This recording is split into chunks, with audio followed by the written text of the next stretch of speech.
Most people talk about the Kawasaki Vulcan S like it's a beginner cruiser.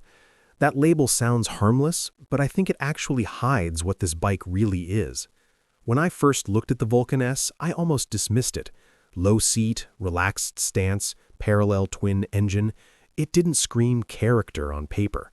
But once I started comparing it properly, my opinion shifted in a way I didn't expect. What surprised me was how little this bike tries to impress you. It doesn't chase nostalgia, it doesn't pretend to be a V-twin from the 90s, and it definitely doesn't beg for attention at bike nights. Instead, it quietly focuses on how it feels to live with. I noticed this the moment I compared it to traditional cruisers. Most cruisers want you to ride a certain way. Feet here, hands there, seat height fixed. If you don't fit the bike, that's your problem. The Vulcan S flips that idea. Ergo fit sounds like marketing until you actually think about it. Different seat, bars, and foot peg positions aren't about customization flex. They're about reducing fatigue without talking about it. Most people miss this point entirely. They think comfort is about soft seats. Comfort is really about alignment. And Kawasaki nailed that better than many bikes twice the price. Another thing I noticed is the engine choice. This is not a traditional cruiser motor, and that's intentional.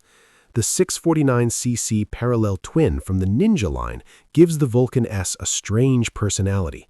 At low RPMs, it's calm and cooperative, nothing dramatic. But roll on the throttle and it doesn't feel lazy or heavy.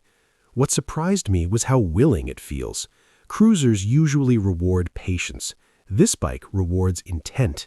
It doesn't surge aggressively, but it doesn't hesitate either. For city riding, that matters more than raw horsepower numbers. Here's a misconception I hear a lot. Real cruisers need torque, not revs. I get the sentiment, but I don't fully agree. Torque is only useful if you can actually use it. The Vulcan S delivers usable power exactly where most riders spend their time, between traffic lights, on short highway stretches, during relaxed weekend rides. That balance makes it less tiring and more confidence-building. One thing that genuinely caught me off guard was the handling. Cruisers aren't supposed to enjoy corners, they tolerate them. The Vulcan S actually invites them. The lighter chassis and lower center of gravity make a noticeable difference. It leans more willingly than most people expect, and when it does, it feels predictable. I compared this to heavier cruisers in the same price range. Those bikes feel planted in a straight line, but stubborn when turning. The Vulcan S feels neutral. That neutrality is its secret weapon.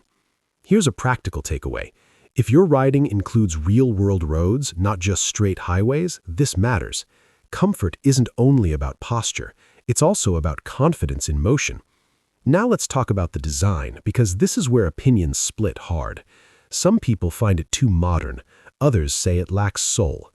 I used to lean toward that second camp, but the more I looked at it, the more intentional it felt. The exposed frame, the sharp tank lines, the minimalist rear. It's not trying to copy heritage, it's building its own lane. Most people don't realize how rare that is in the cruiser segment. So many bikes look backward. The Vulcan S looks sideways, not forward or back. Another mistake riders make is underestimating long-term ownership. This bike doesn't overwhelm you in the showroom. It grows on you over time.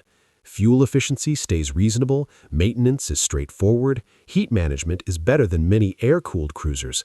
These aren't flashy benefits, but they matter after 6 months. I also noticed how unintimidating it feels for newer riders without feeling boring for experienced ones. That's a tricky balance to strike. Beginner bikes often feel disposable. You ride them, outgrow them, and move on. The Vulcan S doesn't rush you out of the relationship. It gives you room to settle in. At the same time, seasoned riders won't feel punished for choosing it. It's not slow, it's not sloppy, it just doesn't shout. And that brings me to the biggest insight. The Vulcan S isn't about identity, it's about function. It doesn't ask you to become a cruiser rider, it adapts to who you already are. That's why it works for such a wide range of people. If there's one downside worth mentioning, it's emotional. Some riders want drama. They want vibration, sound, and mechanical theater. The Vulcan S is more composed than charismatic. Whether that's a flaw depends on what you value.